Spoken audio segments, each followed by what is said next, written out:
সুখ শান্তি কামিয়াবি সফলতা আল্লাহ তাআলার হাতে। দুনিয়ার মধ্যে দেখা যাইতেছে অনেকে বিশাল বিজনেসের মধ্যে সুখ শান্তি তালাশ করছে, কেউ বড় ফ্যাক্টরির মধ্যে সুখ শান্তি তালাশ করছে, আবার কেউ বড় নেতৃত্ব প্রদান করে ক্ষমতাবান হয়ে সুখ শান্তি তালাশ করছে, কেউ বিশাল বিশাল দালান অট্টালিকা তৈরি করে সুখ শান্তি তালাশ করছে। এক কথা হলো, যে যেমনিভাবে পারে সে সেইভাবেই সুখ শান্তি থাকার জন্য, শান্তিতে নিরাপদে থাকার জন্য সবাই চেষ্টা করে। আমরা সবাই, আমি সহ সবাই।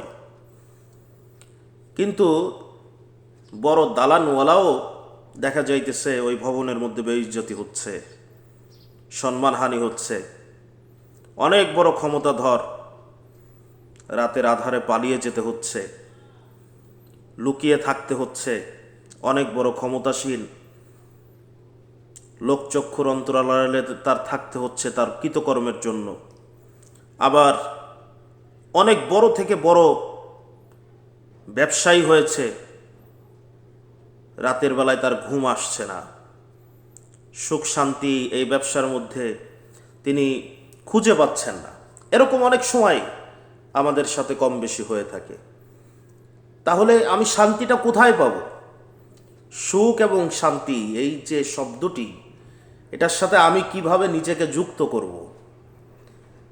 সুখ শান্তির সাথে নিজেকে যুক্ত করার জন্য সব থেকে যে বড় মাধ্যম, সেটা হলো আল্লাহ তাআলা বলে দিয়েছেন, বান্দা তুমি আমাকে স্মরণ করো।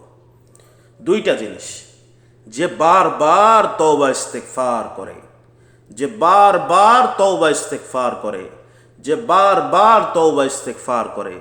আল্লাহ রসুল বলেন, প্রত্যেক উম্মাত গুনাহগার, তার মধ্যে উত্তম ওই ব্যক্তি যে গুনাহ হওয়ার পরে স্যালেন্ডার করে নত হয়ে ফিরে আসে, তওবা করে আল্লাহর কাছে মাপ চায়, আল্লাহ পাক তাকে আপন করে নেয়। সুবহানাল্লাহ। আর দুই নম্বর হলো জিকির, অর্থাৎ আল্লাহর স্মরণ। আল্লাহর স্মরণ হর হামেশা। হাঁটতে চলতে উঠতে বসতে অজু লাগে না, ঘুমানোর আগে নামাজের জন্য যেমন তৈয়ারি লাগে, প্রস্তুতি লাগে, জিকিরের জন্য এটা প্রস্তুতির দরকার হয় না।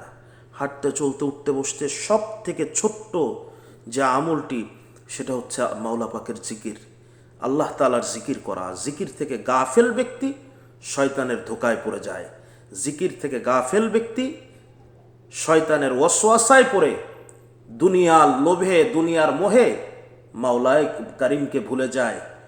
আর আল্লাহ পাকের জিকিরকারী ব্যক্তি দুনিয়াকে তুচ্ছ মনে করে, মাওলায়ে কারিম তাকে তার দিলের তামান্নাগুলি দুনিয়ায় যেমনিভাবে মোহাব্বতের সাথে দিয়ে থাকেন, আর আখিরাতের বিষয় আল্লাহ পাক ওয়াদা করেছেন যে আমি তোমাকে হাসতে হাসতে জান্নাতে প্রবেশ করাবো।